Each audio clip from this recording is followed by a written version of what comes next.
হে মাই লাভলিস, good morning. আজকে তোমাদের সাথে সকাল সকাল একটা ব্রেকফাস্টের রেসিপি শেয়ার করতে যাচ্ছি।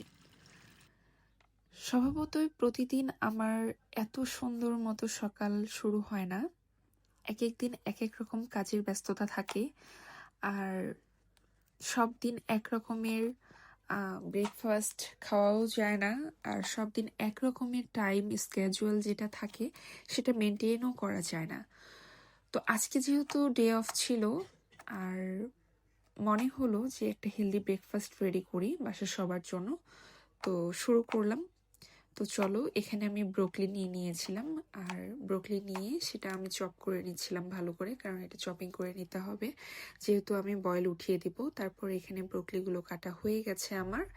এরপর এটাকে আমি একটা বোলের মধ্যে রেখে দিলাম কিছুক্ষণের জন্য, কারণ আমি ইন দ্য মিন টাইম আমি আরও কিছু ফ্রুটস কাটবো, অথবা আজকে শুধু ক্যাপসিকামটাই দিব। তো এখানে আমার কাছে রেড কালারের যে ক্যাপসিকাম ছিল ওটাই আমি দিচ্ছি। কালারটাও কিন্তু কালারফুল লাগবে, তাই না? খুব কালারফুল হবে। তো যাই হোক, এখানে আমি কেটে নিচ্ছিলাম। আমি কাটাই অত বেশি পারদর্শী না, আসলে রান্না বিষয়ে আমি অত বেশি পারদর্শী না। আমার রান্না তেমন করতে হয় না, বা করতে হয়ওনি কোনোদিন। তো ধীরে ধীরে শিখছি, এবং করতেই হবে, না মেয়ে মানুষ একটা সময় যে রান্না বান্না যত কাজই করো করতে হবে। তো সেখান থেকে শিখে নিতে হবে। আমার কাছে না শব্দটা খুব খারাপ লাগে, সো সবকিছুই শিখছি। এরপরে কাঠের শেষে আমি চুলায় প্যান বসিয়ে দিয়ে সেখানে কিছুটা পানি দিয়ে দিলাম। এরপরে আমি সল্ট অ্যাড করে দিলাম। তারপর পানিটা বয়েল হয়ে আসার পরে আমি চপ করে রাখা যে ব্রোকলিগুলো ছিল সেগুলো দিয়ে দিলাম সবগুলো। এরপরে এটা যে আমি পানিতে সল্ট মিক্সড করে রেখেছিলাম সেটার সাথে আমি ব্রোকলিগুলো ভালো করে মিক্সড করে নিব। তারপর এটা আমি ঢেকে দিব। 10 to 15 মিনিটস পরে আমি ঢাকনাটা উঠিয়ে এটা আবারও একটু নাড়াচাড়া করে নিব, আর সেদ্ধ কতটুকু হয়েছে সেটাও দেখে নিতে হবে, কারণ সেদ্ধ না হলে দেখা যাবে যে কাঁচা কাঁচা থেকে যাবে। তো আমি দেখলাম প্রায় সিদ্ধ হয়ে এসেছে। এ পর্যায়টাতে আমি হচ্ছে ক্যাপসিকামটা অ্যাড করে দিব। তোমরাও কিন্তু এই পর্যায়টাতে এসেই ক্যাপসিকাম অ্যাড করবে, কারণ আগে অ্যাড করলে দেখা যায় যে অনেক সময় এটা নরম হয়ে যায়, আর খেতেও ভালো লাগে না। আমার কাছে মনে হয় এক একজনের টেস্ট বার এক এক রকম, সো এক একজনের কাছে এক এক রকম মনে হতেই পারে। এরপর আমি এখানে সসেস নিয়ে নিলাম। ফ্রোজেন সসেস ছিল, তো সেটা কেটে নিচ্ছিলাম।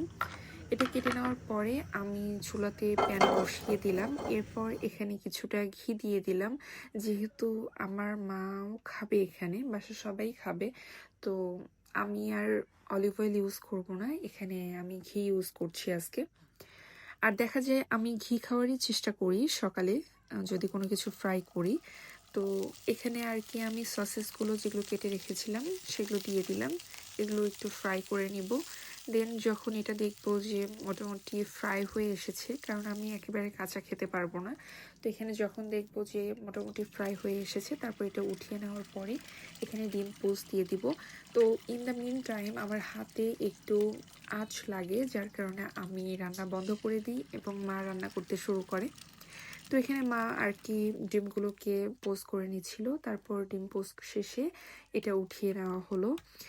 এরপর এখানে যে এক্সট্রা ঘিয়ের যে ইয়েটা থাকবে সে মানে সেটার মধ্যে আমি সিদ্ধ করে রাখা যে ব্রোকলি এবং ক্যাপসিকামটা ছিল সেটা অ্যাড করে দিব এখানে। সেটাও আমি কিছুটা সর্টে করে নিব। এরপর দেখা যাবে যে তোমরা বুঝতে পারবে যে একটা সুন্দর স্মেল ছড়াচ্ছে চারিদিকে। তারপর এটা তোমরা উঠিয়ে নিতে পারো। তো আমার এখানে হয়ে গেছে, আর এই যে আমার ফাইনালি ব্রেকফাস্ট রেডি, আর আমিও খেতে বসবো। সব দিন তো এত সুন্দর মতো ব্রেকফাস্ট করা হয় না, এত পরিপাটিভাবে ব্রেকফাস্ট করা হয় না দেখা যায়। তো যেদিন ছুটি থাকে বা ডে অফ থাকে সেদিন দেখা যায় যে আমি খুব সুন্দর মতো সকালটাকে স্লো মর্নিং করার চেষ্টা করি। তোমরা যারা খাবার মেনটেন করছো তারা কিন্তু এটা ট্রাই করতে পারো। আজকে এ পর্যন্তই রাখছি। Thanks for watching, take care, bye by.